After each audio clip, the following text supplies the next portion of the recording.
Kumusta po kayo? Magandang araw po sa inyong lahat. Ang huli ko pong pagbabahagi ng pagninilay ay nung isang taon pa at ito po sa mismong araw din ng aking kaarawan.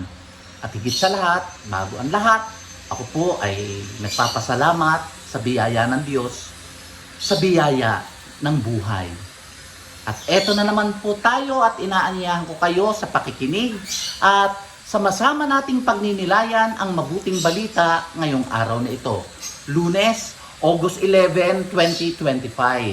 Ang ating pong mabuting balita ay ayon kay San Mateo, Kabanata 17 at mga talata 22 hanggang 27. Sa mabuting balita, tinanong ni Simon Pedro ng mga naniningil buwis sa templo kung nakabayad na ba daw si Jesus sa buwis. Kaya't sinabi naman ni Simon Pedro kay Jesus. Kaya't ang tanong ni Jesus, tama ba na magbayad ng buwis ang anak ng hari o ang magbayad dapat nito ay ang mga dayuhan? Sinabi ni Simon Pedro na ang magbayad ay ang dapat mga dayuhan. At ito ay hindi yung anak at hindi na yung anak ng hari. Kaya't sinabi na lang ni Jesus, kaya't para lang maiwasan ang gulo, nagbayad na lang tayo. Pumunta ka doon sa lawa, mangawil ka ng isda, at makakakita ka ng salapi doon sa bunganga ng isda. At sapat na iyon para tayong dalawa ay makabayad na ng buwis.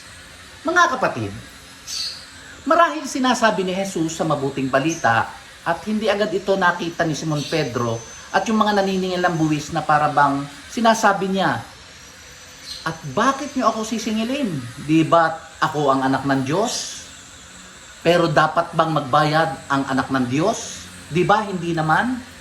Pero ang sabi nga ni Jesus, di naman ito agad nila mauunawaan at ito hindi nila matatanggap. Kaya't magbayad ka na lang ng buwis. Pero ang nakakapagtaka dito ay nakakuha ng salapi sa bunganga ng isda.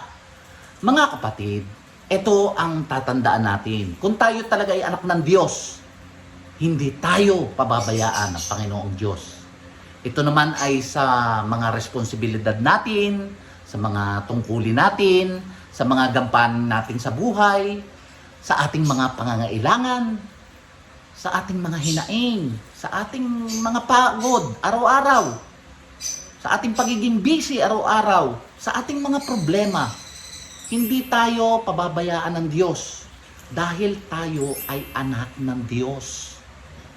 Katulad ni Jesus, kayo ay anak ng Diyos. Kaya, hindi tayo pababayaan ng Ama. Kung meron naman po akong maipagmamalaki sa aking 52 taong pagtigil dito sa mundo, ramdam na ramdam ko ang pagiging anak ng Diyos. Kaya kailanman ay hindi ko naramdaman na ako ay kanyang pinababayaan.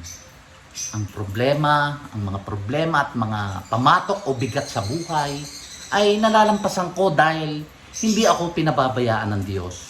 Always remember po, our God is God of providence. Kung paano nakakuha ng salapi doon sa bunganga ng isda, ang Diyos ay magbibigay din sa ating mga pangangailangan. Kung minsan, sa mga bagay at pagkakataon na hindi pa natin ito inaasahan, sa mga bagay o sa mga tao na hindi naman din natin ine-expect na siyang tutulong sa atin. Ang mahalaga dito mga kapatid ay itinuturo sa atin na magbigay ng naaayon sa kakayahan, magbigay tayo ng naaayon sa ating responsibilidad, gumanap tayo ayon sa ating mga tungkulin. Kaya nga naalala ko din lagi ang paalala sa akin ng aking yumaong tatay na ang pagbabayad ng buwis ay isa sa ating mga pangunahing tungkulin bilang mga Filipino. Kaya paanyaya, tayo ay magbigay ng nararapat upang makatanggap din naman tayo ng nararapat. Ipagdasal din po natin na nawa na ang ating gobyerno ay gamitin ito sa tama at gamitin ito sa nararapat upang makaahon ang ating bansa. Minsan kahit masakit na magpakawala ng bahagi ng iyong kinita ng ating pinaghirapan para sa buwis, kailangan nating gawin ito. Ang mahalaga, we are doing our fair share upang makatulong sa ating bayan. Kaya nga tayong lahat ng mga Filipino, ang bawat isa sa atin ay nagsisikap kung paano tayo tutulong sa ating bansa.